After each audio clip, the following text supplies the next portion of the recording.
खासदार नारायण राणेंच्या धमकावण्याची पंतप्रधान मोदींकडे तक्रार। माजी खासदार विनायक राऊत यांचं पत्र।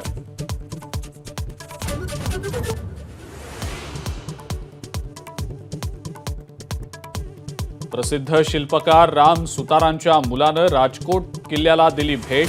कोसळलेला पुतळा आणि परिसराची केली पाहणी। प्रशासनाकडून दौरा गुप्त।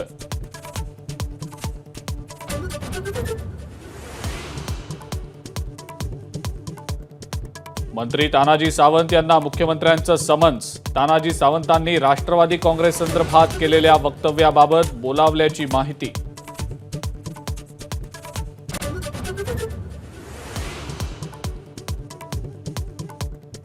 भाजपनं 150 जागांचा आग्रह धरल्यानं महायुतीचं जागा वाटप रखडलं। जागेच्या हट्टापेक्षा कोण जिंकू शकतं ते बघा, असा मुनगंटीवारांचा मित्रपक्षांना सल्ला।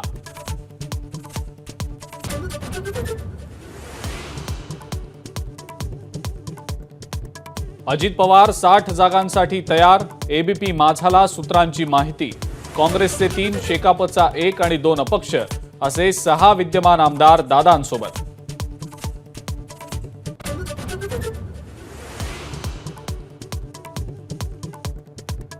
माढ्याचे अजित पवार गटातले आमदार बबन शिंदे यांची निवडणुकीतून माघार।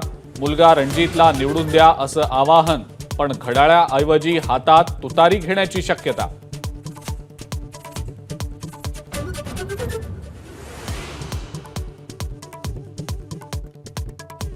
विधानसभा निवडणुका डोळ्यासमोर ठेवत पंतप्रधानांनी मागितली राजकीय माफी। संजय राऊतांचा हल्लाबोल। उद्याचं जोडेमारो आंदोलन होणारच, राऊतांनी व्यक्त केला निर्धार।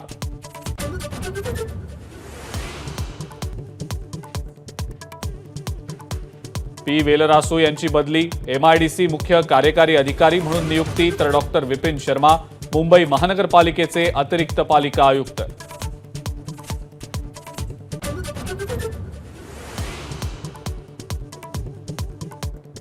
नाशिक ते डहाणू दरम्यान नवा रेल्वे मार्ग होणार। त्र्यंबकेश्वर मार्गे 100 किलोमीटरच्या रेल्वे मार्गासाठी सर्वेक्षणाला मंजुरी।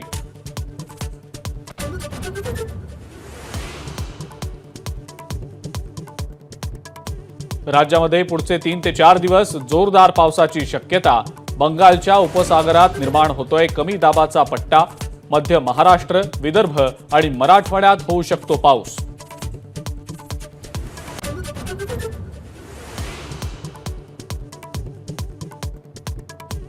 यूएस ओपन स्पर्धेमध्ये दुसरा धक्कादायक निकाल। नोवाक जोकोविचही पराभूत। अलेक्सी पॉपेरिननं 4 सेट्समध्ये केला पराभव।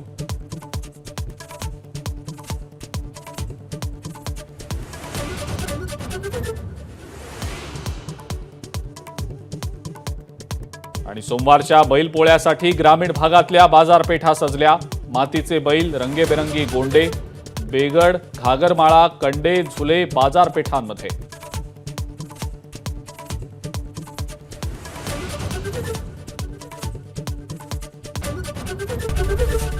एबीपी माझा, उघडा डोळे बघा नीट।